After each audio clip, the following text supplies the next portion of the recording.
Assalamualaikum warahmatullahi wabarakatuh.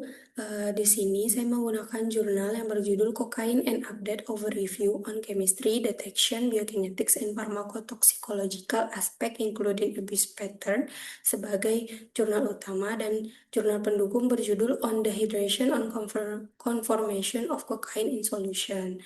Di sini disebutkan bahwa eh, kokain yang berbentuk kokain hidroklorida ini dia biasanya berbentuk kristal putih dan dia eh, sangat larut dalam air. Sedangkan untuk yang kokain bebas basa itu merupakan kokain yang sulit larut di dalam air. Biasanya digunakan melalui inhalasi. Sedangkan yang kokain hidroklorida itu biasanya digunakan melalui intranasal, intravena, maupun juga oral. Nah, di sini disebutkan bahwa kokain itu dia berbentuk non-ion. Lalu, kokain bebas basa itu berbentuk non-ion dan di sini disebutkan bahwa eh, kokain hidroklorida itu lebih stabil secara fisikokimia karena dia juga lebih larut di dalam air dibandingkan dengan kokain bebas basa. Di sini disebutkan bahwa kokain yang ini tidak terionisasi dan tidak larut di dalam medium air untuk yang bebas basa. Karena titik didihnya di sini boiling pointnya 187 derajat Celcius.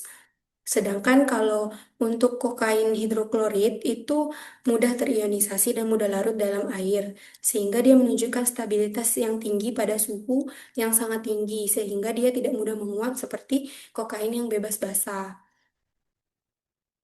Kemudian di sini disebutkan pada pemanasan itu kokain yang bebas basa itu dapat terdegradasi termal sehingga dia menghasilkan metabolit khas seperti AME atau kepanjangannya anhydroecogen methyl ester. Lalu pada jurnal pendukung bahwa kokain hidroklorida dan kokain yang bebas basa ini mengalami lingkungan hidrasi yang berbeda, di mana kokain ini memiliki kecenderungan tinggi untuk menembus sawar otak atau BBB yang mengarah pada kecanduan. Lalu kokain itu seperti obat lain itu harus cukup hidrofobik untuk dapat menyeberangi atau masuk ke dalam sawar otak darah. Nah, secara bersamaan kokain ini kan cukup yang hidroklorid itu cukup hidrofilik untuk diangkut melalui aliran darah dan menghindari penahanan di membran sel. Tapi kokain itu juga eh, harus mengalami keseimbangan antara hidrofobik dan hidrofilik pada obat untuk melewati sawar otak untuk pengiriman obat yang efektif. Nah, kokain hidroklorida ini dia bentuknya. Nah, kokain hidroklorida ini merupakan bentuk yang terprotonasi dan bersifat asam lemah dengan nilai pKa 8,61, sedangkan yang kokain bebas basa itu basa lemah dengan pKb-nya 5,59. Nah, bentuk ini itu bisa menyesuaikan akses pelarut atau air ke dalam molekulnya dengan cara yang sedikit berbeda. Nah, perbedaan dari kedua bentuk kokain ini berasal dari rotasi kecil pada rantai samping karbometoxil karbonil yang merupakan rotasinya itu terlihat minor. Perubahannya ini menyebabkan perbedaan besar pada jarak antara atom dan juga pola hidrasi molekul. Nah, pada yang bebas basa ini menghasilkan jarak NO yang lebih besar sehingga molekul air dapat berada lebih dekat dan bahkan menjembatani atom nitrogen pada cincin tropana. Akibatnya pada yang bebas basa ini lebih banyak lokasi preferensi air di sekitar atom O1 dan juga secara keseluruhan tingkat hidrasi di sekitar atom itu lebih tinggi dibandingkan yang hidroklorid. Tapi molekul air di sekitar yang bebas air itu tidak bertahan lama karena semakin lama molekul itu semakin menutup sehingga interaksinya dengan air bersifat lebih sementara.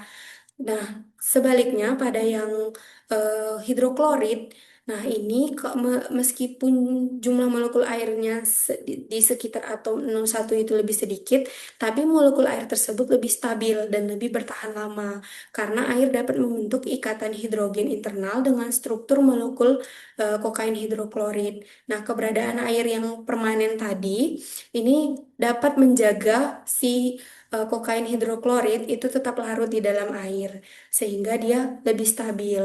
Nah, inilah mengapa kokain hidroklorid ini lebih mudah larut di dalam air dibandingkan kokain yang bebas basah di dalam air murni. Nah, perubahan pada permukaan molekul tadi itu dapat dianggap sangat penting karena perilaku kokain di dalam tubuh atau bagaimana kokain itu dalam tubuh termasuk kelarutannya itu dapat mempengaruhi proses transport dan juga peningkatan dengan reseptor.